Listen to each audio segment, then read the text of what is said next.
Yeah, Jonah's working hard. Jonah's working extremely hard as he did this season. I mean, I think a little bit of is underrated about what Jonah did this season, about how he was able to work himself back. It would have been real easy for Jonah to just say, "Hey, I'm going to I'm going to sit back and let this heal up," and for him to come back and play at a pretty high level when he came back. But yeah, really not going to get into specifics on his injury, but he is progressing well, and looking forward to having him back next year. Well, that pretty much ends all the speculation, all the assumptions about Jonah Williams. Looks like he's going to be back with the team for the 2025 season. So that probably means he's going to be the starting right tackle come day one, come game one. So that probably means the Cardinals aren't going to take a right tackle at pick 16. And it probably means that we're not going to take an offensive tackle, I'd say, pretty soundly in round 2 either. So I've just put a quick little list of some guys that are probably going to go on day 3 that the Cardinals could target to be a potential starting right tackle in the future. Just going to spoil the pick straight away. There's a list here of the consensus offensive tackle rankings. I'm going to look at Ozzy Trapilo out of Boston College, who was a right tackle. I'm going to look at Jack Nelson out of Wisconsin, who was a left tackle, and I'm going to look at Logan Brown, who was a right tackle at Kansas. I'm just going to YOLO the order of which I talk about these guys. Jack Nelson, left tackle out of Wisconsin, a 4-year starter for the Badgers, started at the right guard spot before playing 3 years at left tackle. He's played 750 plus snaps for 4 years straight for the Badgers, and again, I'm not too sure why he's so low on the consensus. You can see a tweet here from Jim Nagy going back to September of 2023, where he projected Jack Nelson to be the next great Wisconsin Badger offensive lineman in the NFL, saying he was likely an early rounder. Again, this was back in 2023, where if you go find some future mock drafts as well, he was projected to go round 1, and then as sort of the mock drafts went on going into 2024, he was projected as a day 2 pick, and now he's, like I said, the consensus has got him at 181, which is sort of day 3 for Jack Nelson, which I'm a bit surprised, if I'm being quite honest. I think he's quite a solid offensive lineman, experienced offensive lineman, and he's a durable offensive lineman. And Jim Nagy also said in that tweet, the teams will project him as a starting right tackle who could be a swing tackle as well. So I think when we're looking at the Arizona Cardinals specifically, we've already got our left tackle set in Paris Johnson Jr. I don't think it's a good idea to keep switching him back and forth between left and right tackle. He's locked in at right tackle. With what Monty said earlier in the video, it looks like Jonah's coming back as well, so Jonah's probably going to be on that right side. So why not get a guy with some experience in the later rounds? If Jonah Williams does get injured, we've got an experienced player who can step in right away, because Christian Jones, he may have been injured. I didn't do enough research to double check this, but Jackson Barton was actually starting at right tackle at one stage during the season. I'm not sure if that's because Christian Jones was injured, but Christian Jones eventually got his start at right tackle towards the end of the year. So if Beach does come back, he's probably in the mix as a swing tackle, and you can have Christian Jones and one of these next 3 guys competing for the other spot on the roster as either a swing tackle or the backup or the tackle of the future. Now, Jack Nelson has worked with Rob Havenstein, who is the Rams' starting right tackle, and he's been a really good right tackle for many years. He basically said at the Combine that after a spring practice, which was about a 2-hour practice, he went and spent about an hour with Rob Havenstein sort of working on his sets, working on his balance, and Rob sort of gave him a few tips and pointers in terms of his, like I said, his balance and his balance in his sets. So again, he does have some connections there with some NFL players. So, and with the amount of starts he's had, he's a really experienced player that'll come in on day 3, and I think will do a really solid job if needed. Another little tidbit I would mention is he's watched a lot of Andrew Whitworth. He watches his leverage, watches his hand placement, and something to note with Whitworth is Paris Johnson Jr. actually worked with Andrew Whitworth, so it'd be a pretty cool full circle moment if we did pick Jack Nelson. If Jack Nelson went and trained with PJJ, then he might actually get to meet Andrew Whitworth, and mentioned that he did watch quite a bit of his film, working on his own leverage and his hand placement. And just finally, I'll touch on Jack Nelson at the Combine. He sort of seemed like a type of guy that you'd want in your locker room, basically sort of quotes along the lines of keeping your head down, working and proving that you belong.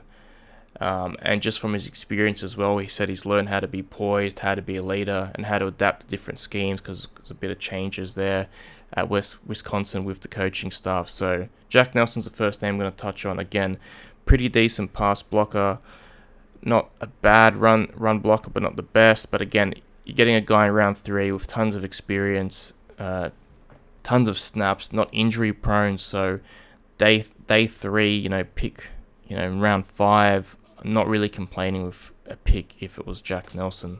The second guy I'm going to talk about, Logan Brown, right tackle out of Kansas. Now, he's a bit of an older prospect, 24 years old, but he only has 1 year of starting experience. So he was the right tackle in 2024 for the Kansas Jayhawks.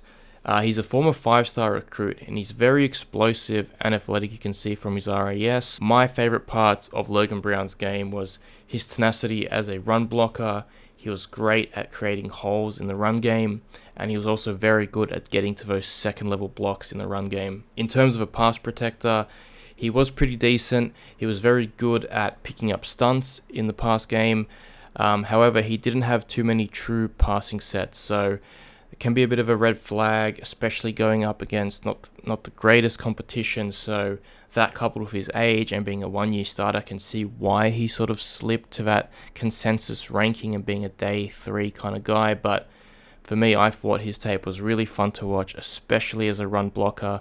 Considering Kansas did run the ball a lot, we like to run the ball a lot here in Arizona, so I think that would be a really good fit on day 3. One thing he did mention in his press conference was he watches a lot of Spencer Brown tape. Now, Spencer Brown is the right tackle for the Bills, who was drafted, I believe, out of Northern Iowa.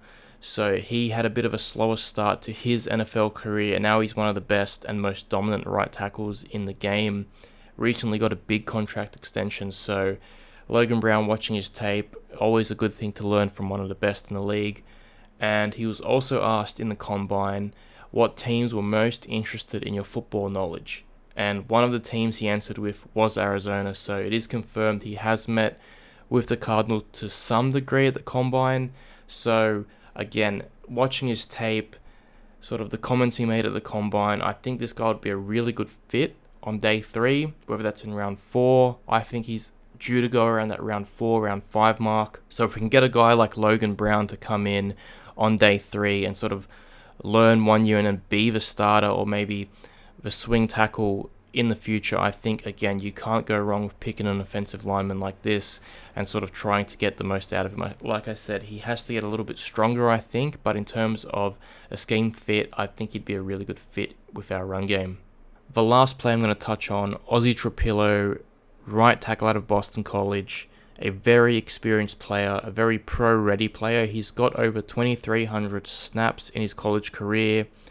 He's played both sides. He's played left tackle in 2022 and then right tackle the last 2 years for Boston College. He also recorded 0 penalties in 2024. So not only is he an experienced player, he's also very smart, a very disciplined player. Like I said, 0 penalties in 2024 is very, very good. Considering the top tackle in his class, some would say top tackle, Josh Simmons, was flagged very heavily during his time at Ohio State.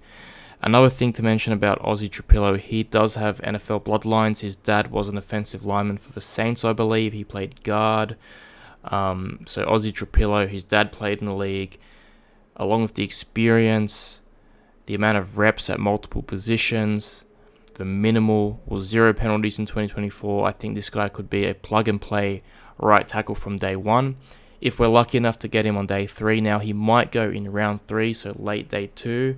But if we're able to get Ozzy Trapilo, I think he is a building block for the future at right tackle. Player comp for him, I'll give you Walker Little, who recently got a nice little contract extension from the Jaguars.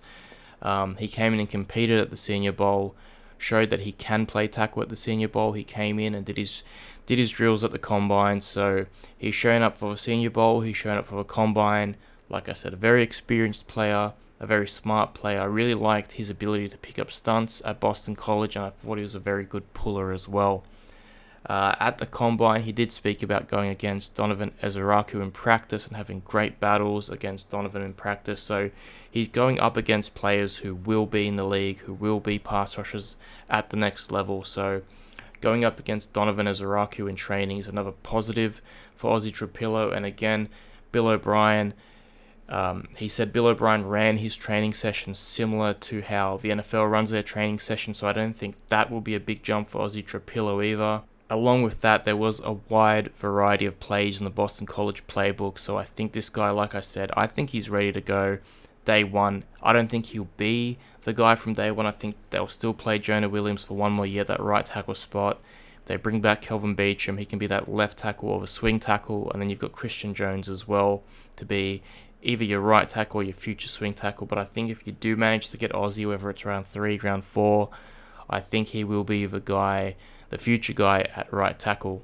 And just one more thing I will note, he did admit at the Combine that he is a taller guy, so he won't always have the most perfect pad level, but he's worked on his ability to re-anchor himself when he's being bull rushed or when he's being speed to power rushed. So that self-awareness as well is another positive about Ozzy Trapilo, and I'm really hoping we do get this guy. Watching Logan Brown's tape was really fun. Jack Nelson, another guy I've been sort of low-key hoping we do get, but Ozzy Trapilo would be the guy for me. Just noting, the New England Patriots do have a few picks on day 2, so they could snag Ozzy Trapilo, so there is a chance he does, like I said, there is a chance he goes round 3.